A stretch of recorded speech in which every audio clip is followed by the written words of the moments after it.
Nakita ko, putok din ang ulo mo. Ano nga pala nangyari sa lapara? Nakunong ka mukha ko. Totoo sinabi ni Dulce, kung mamatay tao ka, kailangan ligtas si Papa. Nawala epekto ng gayuma. Nangibabaw ang pag-ibig niya kaysa sa galit niya sa kanyang ama. Kaya yan, tingnan mo. Nagsisimulang masira ang kapit ng gayuma. Barilin niyo na lang ako, hindi ako magpapahuli sa pulis, hindi ako makukulong! Si Jo maling umasa sa happy ending. Ako! Bakit takot? Wala nang pag-asa. Makabalik pa ako sa pamilya ko. Kung siya si Miguel Lociano, siya yung sinasabi nila dati na minaman-manan nila. Dahil siya ang head ng isang notorious sa sindikato. Wala pang nakakaalam na may buntot ka? Wala pa, Jessie. Pasalamat na lang ako kasi buntot lang to. Madaling itago. Eh, Benji! Higa mo, naghintay na ng aso! Parang mas lalo pong lumalala yung sumpa.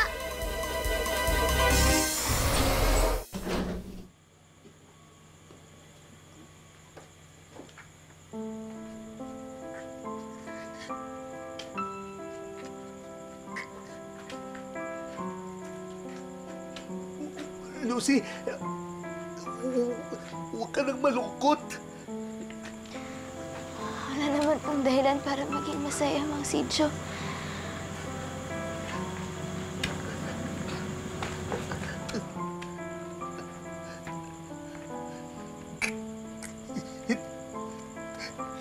Totoo namang nakakalungkot ang mga nangyari sa atin. Namatay ang anak ko. Tapos ikaw, nawawalan ka na ng pag-asa. Mang Sidjo, pasensya na po kayo. Alam ko po na hindi ko dapat inungkatan tungkol sa anak ninyo. Hanggang ngayon, masakit. Nasaktan pa rin ako sa pagkawala niya.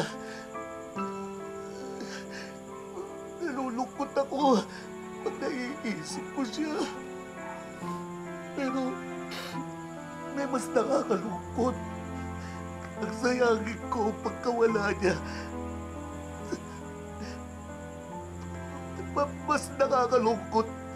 Labanan ng lungkot, Lucy. Pero hindi po ba mas nakakalungkot ang umasa na lang sa wala?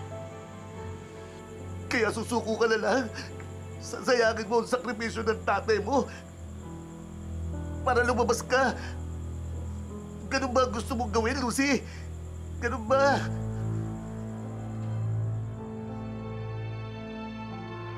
Mahal ko ang mama mo. Mahal ko ang mga kakapatid. Masakit man. Pero kailangan tanggapin. Kailangan mong maiwan dito. Hindi man tayo mabuo ngayon. Pero naniniwala ako na mabubuo natin ulit ang pamilya natin.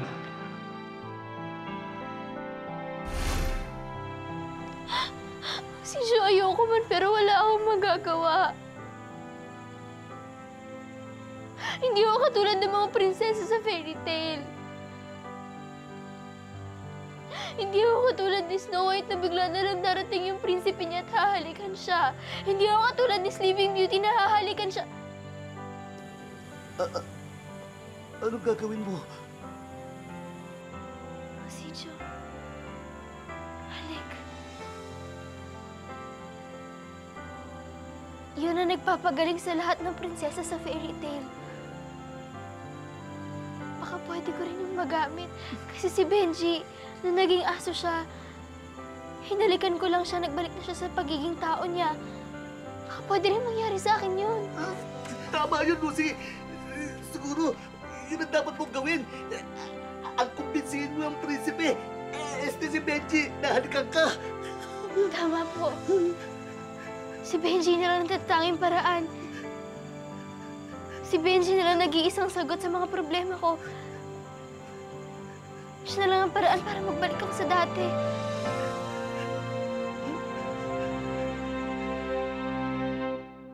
Riden, hindi ko na inabot eh.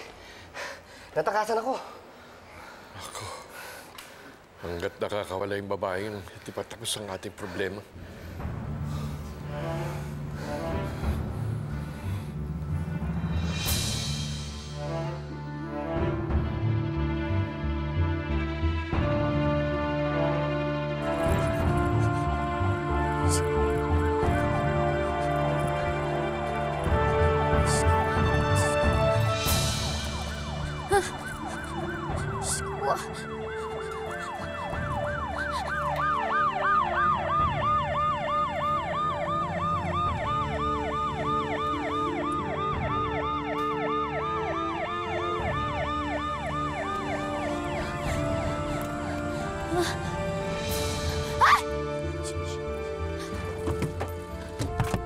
Tulungan mo ako! Tulungan niyo ako! Wendy, Diyos ko po talagang dumating ka. Pwede ba tulungan mo ako? Itago mo ako sa mga pulis, hinahabol ako. Pulis? Bakit? Eh basta, tsaka ako na ipapaliwanag. Para mo ng awa, tulungan mo ako. Tutulungan din kita. Alam ko kung nasa si Reden. Ituturo ko siya sa'yo. Ano? Sige na, tulungan mo ako. Tutulungan kita. Sige, sakay! Aray! Diyos ko, bilisan mo na. Sige na, bilisan mo na. Akala ko yun na lang ang problema ko. Hindi pa pala. Kuya, nakita ko to. Pwede mo itong gamitin para matakman mo po itong yung tenga. Salamat dyan, sir.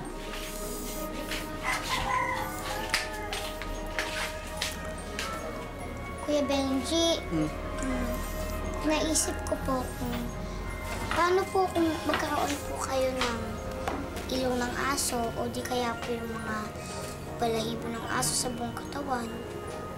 Siyempre, kailangan ko makahanap ng solusyon bago mangyari yun. Eh di ba hindi na nga po tumatalab yung kiss ni Ate Lucy? Siguro, may iba pa namang paraan eh. Lagi naman may paraan, di ba? Kailangan lang natin hanapin.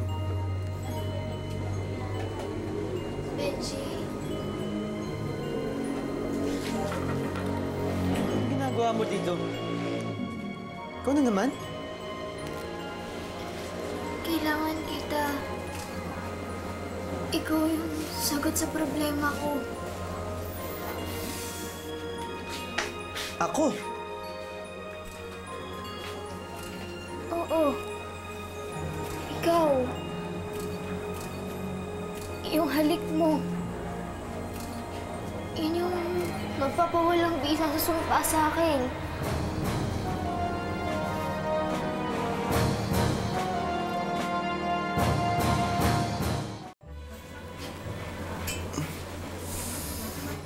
Bakit ka nandidiri? Dahil ba halikan mo ako? Pasensya ka na kasi hindi ko mapigilan eh. Sorry. Gusto mo ba talagang halikan kita?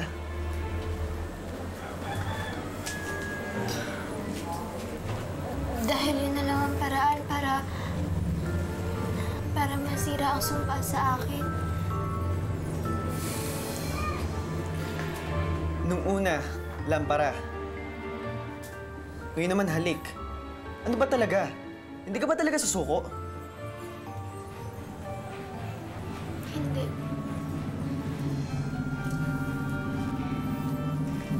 Dahil nangako ako sa papa ko na mabubuo ulit kami ng pamilya ko. Na magkakasama-sama ulit kami.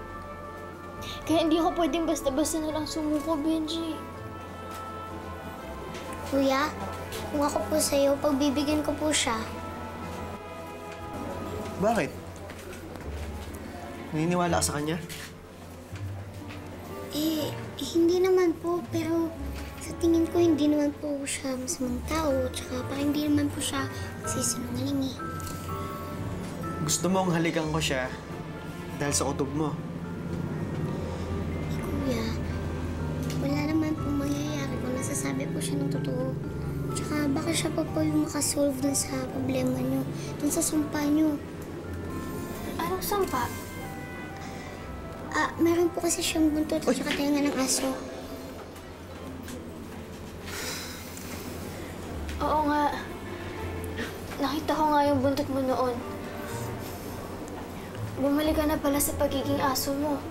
Di ba dati, nawala yung sumpa sa'yo dahil sa halik? Baka mawala ulit nga talaga yung sumpa kapag hinalikan mo ako. Miss, si Lucy ang humalik sa akin noon at hindi ikaw. Benji, ako nga si Lucy. Peke lang at baka wala lang ng lumang bahay yung yung alam mong girlfriend mo ngayon. Kuya Benji, baka nagsasabi po siya ng totoo. Benji, ikaw na lang ang pag-asa ko.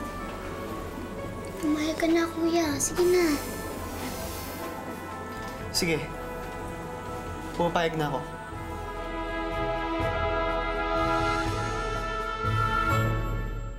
Reden. Reden. Reden, ano nangyari sa'yo? Ano yan? Galos lang to, ha? Hindi si Papa.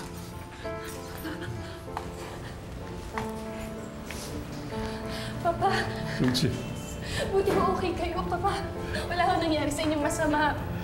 salamat sa iyo, Dulce. Ay, kung hindi sa iyo, nilason na ako. Tuluyan na ako nilason ni Agoncilla. Kinontrol niya ang isip ko. Tapos kung ano-anong gayumang ginamit niya para makontrol din ako. Tapos gusto niya palang lasunin pati katawan ko. Reden. Nasaan ho si Agoncilla? Nakatakas eh. Pero pinaghahanap na siya ng mga pulis. Ang mahalaga, laya ka na. Laya na rin si Papa kay Agoncilla. Mabubuo na pamilya natin.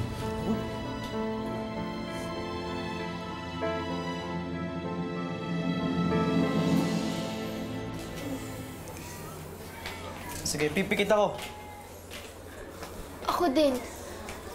Tapos, sabay na lang tayong lumapit sa isa't isa. Sige, dahan-dahan lang, ha? Bibila ako ng 3. Ako na lang magbibilang. Oh, sige na. Ready na ba? 1, 2,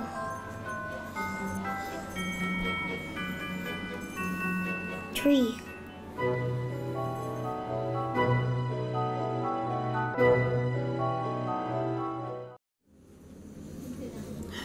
Ayoko. Hindi ko kaya. Ano? Hindi kita kayang halikan. Bakit naman, kuya? Ang dami mo namang arte, oh. Dahil hindi ako naniniwala sa kanya. May girlfriend ako. Siya ang dapat kong paniwalaan, hindi ikaw. Pasensya ka na. Pero Benji, nagsasabi ako ng totoo. Sabi ng girlfriend ko, pakawala ka lang ng lumang bahay. Siya ang dapat kong paniwalaan. At isa pa, nangako ako sa kanya, hindi kita usapin. Dahil yun ang usapan namin. Pasensya ka na, pero di ko magagawa yung gusto mo. Kaya pwede ba umalis ka na?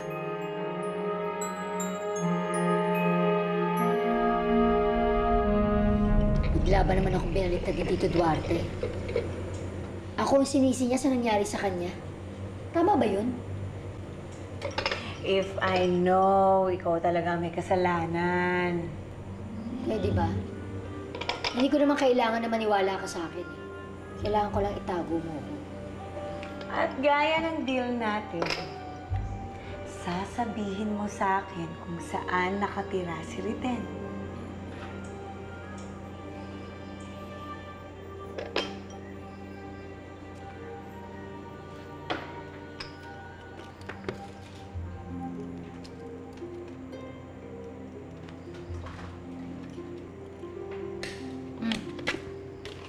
Baka sabihin mo, hindi ako marunong tumapad sa usapan. Diyan nakatira si Reden, sa squatters area na yan. Diyan mo siya hanapin. Pero, ewan ko nga lang ha, kung tatanggapin ka niya, good luck na lang sa'yo. Tatanggapin niya. Ngayon pang magiging ama na siya. Buntis ka?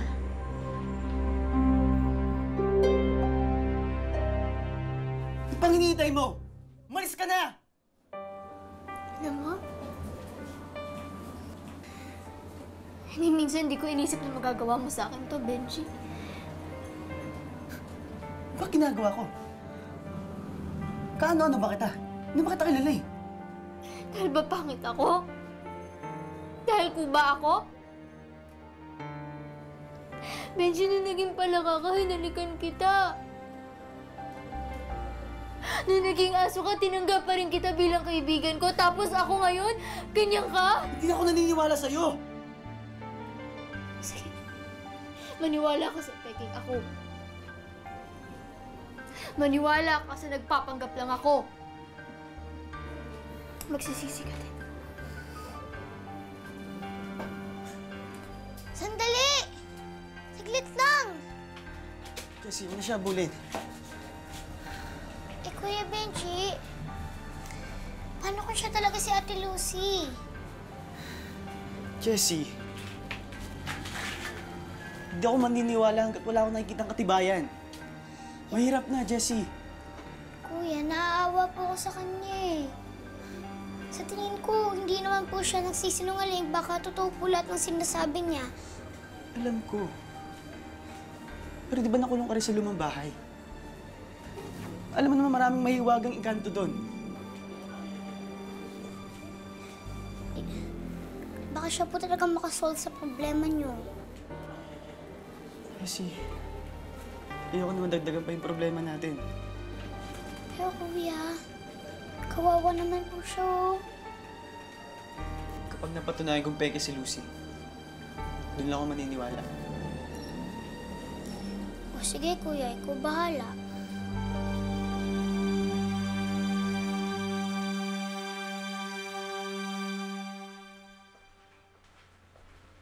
Ang serious, ha? Seryoso ang sinabi ni Ching. Eh, paano kung criminal nga yung Miguel na yun? Eh, di ibig sabihin nun, mayaman siya. Good for us! Lucy. Joke lang! Ito naman, hindi mabiro. Eh, paano naman kasi kung hindi naman totoo yung sinabi ni Chingay? Paano kung chismis lang naman yung sinabi niya sa atin, di ba? Yun na nga eh. Kaya dapat mas siguraduhin ko yung pagkatao ng lalaking yun eh. Dahil ayoko mapahamak ang mama. Coco, Lucy, pinag-uusapan niyo ba ako? Eh, ma'am, kasi si Kuya may gustong sabihin tungkol sa inyo ni Tito Miguel. Ano yun? Coco, ano yun? May narinig kasi ko, may. Masama daw yung taong yan. Ma, leader daw siya ng sindikato. Kriminal siya, ma.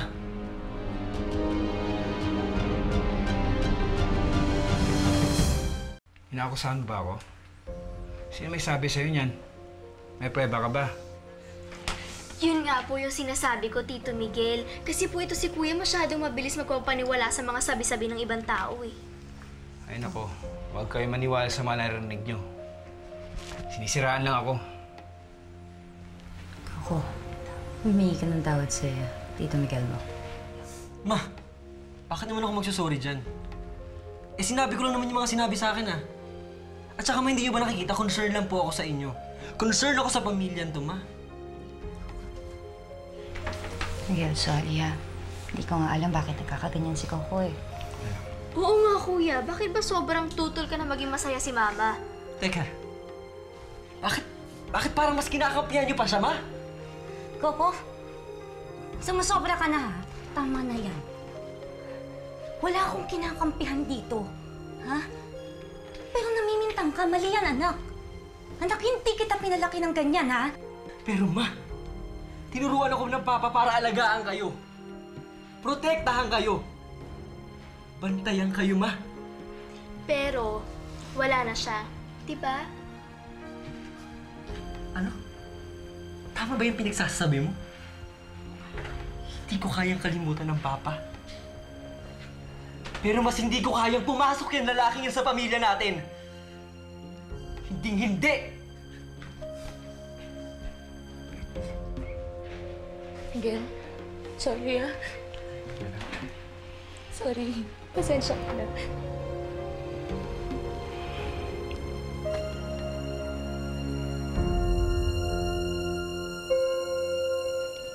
Reden, mukhang magulo dito, ha? Papa, mukha lang magulo pero mababait mga tao dito. Kahit na. Ayokong lumaki sa ganitong classic environment yung mga apo ko to. Kaya aalis kayo rito. Papa, hindi naman importante kung sa yung lugar eh. Basta magkakasama kami. Magkakasama tayo. Yun naman ho ang importante, di ba? Reden! Naku, ito pa isang problema. Bilisan nyo! Halika na, Reden. Diyan naman, babae. Guguluhin ka na naman yan eh. Hindi talaga matulig ang Wendy yan. sige. Madali mo dyan. Hoy! Ano ginagawa mo dito? Tinatanong mo pa? Nandito ako para sa'yo. Sandali, ilang beses ko ba sasabihin sa'yo na hindi ako yung kasama mo? Yun yung gumagaya sa akin. Hindi ako yun. Riden, alam kong ikaw siya. Alam ko ikaw siya, Riden. Pwede ba, Wenda? Umalis ka na nga dito. Ayoko ng gulo. Ilang beses ko ba sasabihin sa'yo na hindi ako yun? Hindi ako yung kasama mo, kamukha ko lang yun. Riden, ikaw siya. Ikaw siya. Ikaw si Riden. Ang tigas sa ulo mo. Umalis ka na nga dito! Ang sakit, ha? Kapag ako nakunan, mananagot ka! Nakunan? Oo, Riden.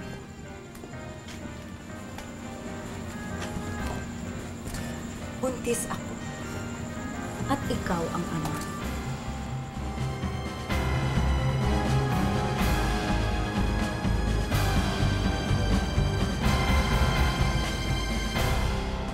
Siguro kailangan ko na lang po munang tanggapin na na-stuck nga ako sa pagiging pangit ko. Paano pamilya mo? Pwede ko pa naman po siguro silang bantayan kahit sa malayo.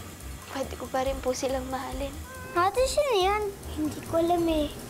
Pero parang pamilyar sa akin yung mukha niya. Nariyan na ulit si Big Boss. Ang tagal niyang hindi nagpaparamdam. Ilang dekada na. Bakit siya bumalik? Nang dahil sa akin, for the first time, nabigo akong sirain ng pamilya ni Riden. Ito ang lola ko. Pandora ang kanyang pangalan. Huwag ka nga baduy. Tanggalin mo nga yan. Ah! Reggie, tenga mo! Ano ba nangyayari dyan sa tiyan mo? Parang kahapon lang. Wala pang umbok yan. Hindi ko din alam kung ano nangyayari.